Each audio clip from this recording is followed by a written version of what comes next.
Marre de l'ingérence? Mais qui es-tu vraiment, George Soros? Après des années de dictature et de despotisme, nous avons tous été émus devant nos postes de télé de voir le peuple arabe, en Tunisie, en Égypte, à Bahreïn, en Libye, au Yémen, en Syrie et même au Maroc, sortir dans la rue scandant inlassablement le même hymne dignité, liberté, fierté. Des marées humaines, enfants, femmes, libres penseurs, démocrates, humanistes déferlant dans les rues, bras dessus bras dessous avec des islamistes, des fondamentalistes, des salafistes. Peu importe avec qui nous manifestons du moment que nous avons le nombre, me disaient les jeunes Marocains du mouvement du 20 février dans mon documentaire Le Chant des Tortues, un mouvement contestataire qui va connaître une fin sans gloire avec l'arrivée au pouvoir du PJD, Parti Justice et Développement. Pendant des années, les jeunes révolutionnaires arabes vont occuper des places, ils vont déployer des slogans cinglants et irrévérencieux, reprenant le contrôle d'une parole si longtemps confisquée. C'était beau à voir. Internet va remplacer les sit-ins. Les manifestations en Égypte vont être alimentées par les réseaux sociaux. Les blogueurs égyptiens et leurs révoltes facebookiennes vont être soutenus par les Américains.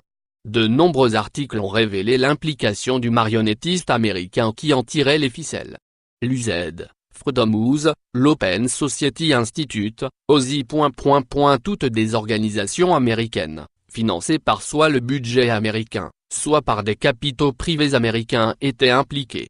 L'OSI, l'Open Society Institute, fait partie de la fondation Soros, du nom de son fondateur George Soros, le milliardaire américain, illustre spéculateur financier et philanthrope, qui définit lui-même ses actions de morale et d'immorale à la fois. Spéculateur, milliardaire, philanthrope. George Soros est mondialement connu pour avoir contribué au renversement de nombreux régimes politiques. Sacré Soros, sacré schizophrène.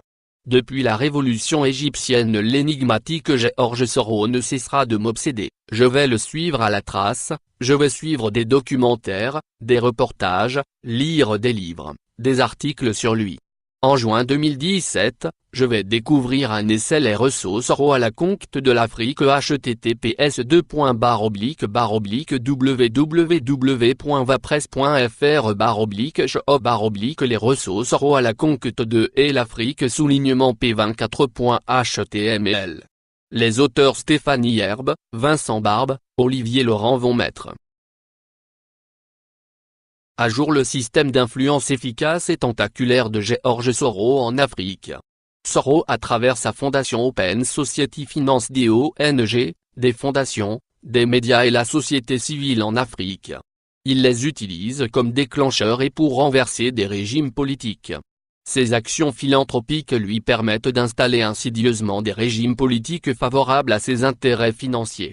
Les auteurs évoquent le cas sénégalais, analysent le renversement du président Compaoré au Burkina Faso et les jeux d'influence à l'œuvre actuellement en République démocratique du Congo, RDC, pour obtenir le départ du président Kabila.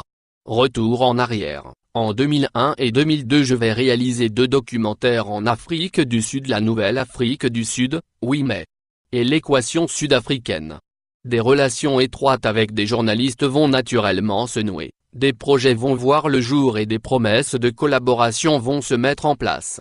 Il y a quelques semaines, je reçois un coup de fil de Pretoria d'un de mes contacts journalistes. Ce coup de fil va réveiller mon ancien intérêt en Monsieur George Soros.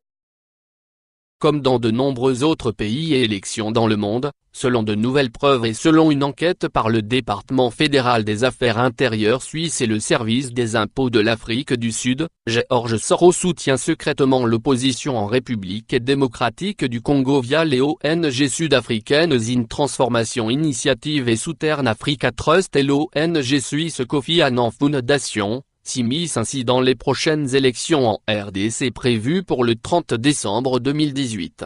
Il y parvient au travers d'un réseau complexe d'organisations atteignant les plus hauts niveaux de la société américaine. Notre enquête, menée depuis quelques semaines en Afrique du Sud et à Genève, va rejoindre celle des auteurs de l'essai Les ressources Soros à la conquête de l'Afrique. Telle une toile d'araignée, on voit l'Open Society contrôler financièrement et par ricochet idéologiquement de nombreux acteurs de la société civile, des médias et des ONG qui agissent dans le même sens, servir les intérêts de George Soros. Peu importe le sort du peuple africain, la famine, la guerre, la misère. D'un côté le philanthrope George Soros œuvre pour la promotion de la démocratie et des libertés, de l'autre côté le spéculateur George Soros a investi dans des secteurs controversés, mines, pétrole, OGM, biocarburants. Je vous invite à lire cet intéressant blog publié en 2017 et qui faisait référence à l'essai de Stéphanie Herbe, Vincent Barbe, Olivier Laurent. Il existe de nombreuses preuves montrant que In Transformation Initiative, Southern Africa Trust et Kofi Annan Foundation ont secrètement conspiré avec Open Society Foundation, financée par George Soros, pour s'ingérer gravement dans les élections en République démocratique du Congo tout en se livrant à des irrégularités financières, en finançant la conférence de l'opposition tenue à Pretoria et induisant les autorités locales en erreur quant à la véritable nature de leurs activités. In Transformation Initiative, une ONG très secrète et non transparente, a organisé une conférence à Pretoria du 23 au 25 octobre 2018, au cours de laquelle 7 dirigeants de l'opposition ont convenu de désigner un candidat unique pour s'opposer au candidat du gouvernement aux élections du 30 décembre.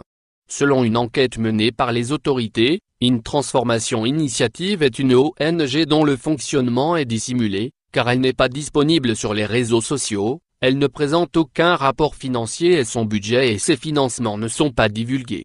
Il n'est pas clair si elle est officiellement enregistrée en tant qu'ONG en Afrique du Sud et ils ont seulement 5 employés.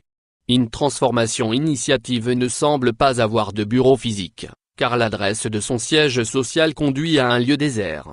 Bien que l'In Transformation Initiative ne soit pas censée s'impliquer dans des activités politiques, selon de nouvelles preuves, elle le fait dans le cas de la RDC avec la ferme intention d'intervenir dans l'avenir du pays et de faire pression sur le gouvernement élu de la RDC. Les témoignages de première main ont révélé que c'était Southern Africa Trust, qui entretenait des liens étroits avec Soros, qui avait financé et soutenu cette initiative en cachette.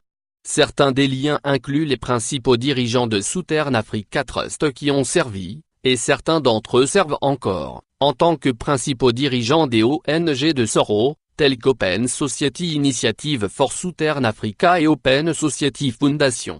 En outre, Soros sponsorise Southern Africa Trust, qui fournit ensuite les fonds à l'In Transformation Initiative sous la table. La conférence de Genève, qui a accueilli les 7 personnalités de l'opposition les 9 et 11 novembre 2018, a été officiellement organisée par la Fondation Kofi Annan, une ONG enregistrée en Suisse. Comme cela a été révélé, George Soros était derrière la conférence et a exhorté la Fondation Kofi Annan à l'organiser et à fournir la logistique, ce qui a été fait strictement sous la table. En outre, il a été découvert que la Open Society Foundation fournissait des subventions et un financement de plusieurs millions de dollars à la Fondation Kofi Annan depuis des années. Certains membres du conseil d'administration de la Fondation Kofi Annan ont des liens étroits avec Soros. Une des organisations partenaires de la Fondation Kofi Annan a été fondée par Soros. Le bureau d'Open Society Initiative for Southern Africa a confirmé à la source son implication avec quelques partenaires dans les prochaines élections, dans le cadre d'un projet dans le secteur de la justice. Ces actions secrètes ont été menées sous le prétexte de projets visant à aider et à soutenir la population congolaise, mais leur objectif final était de permettre à Soros d'agir contre le gouvernement actuel à de nombreux niveaux. Le projet en Ouga a été fondé par le Santé for American Progress, qui reçoit un financement de plusieurs millions de dollars de Soros, qui en est également le fiduciaire et le membre du conseil d'administration, et l'International Crisis Group, cofondé par Soros.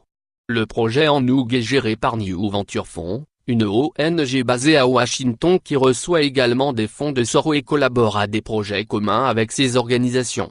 De plus, Soros a également fourni des satellites au bras d'enquête du projet en Ouga, le Sentry, par l'intermédiaire de Digital Globe, une société dans laquelle il détenait des actions. Il est clair que Soros est profondément impliqué dans l'influence des résultats des élections congolaises. Il est également clair que ces raisons, outre les intérêts personnels et politiques, sont de nature financière.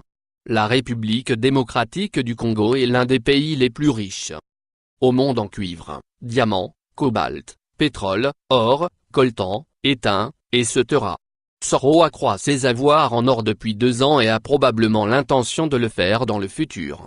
Il détient également des participations considérables dans General Motors, réputé pour sa forte demande de cobalt. Cette demande a fortement augmenté ces dernières années en raison de la montée en puissance des voitures électriques et du développement de leur technologie de batterie. Le cobalt en est un élément essentiel. Spéculateur, milliardaire, philanthrope, manipulateur. Qui es-tu vraiment, George Soros? Où nous mèneras-tu?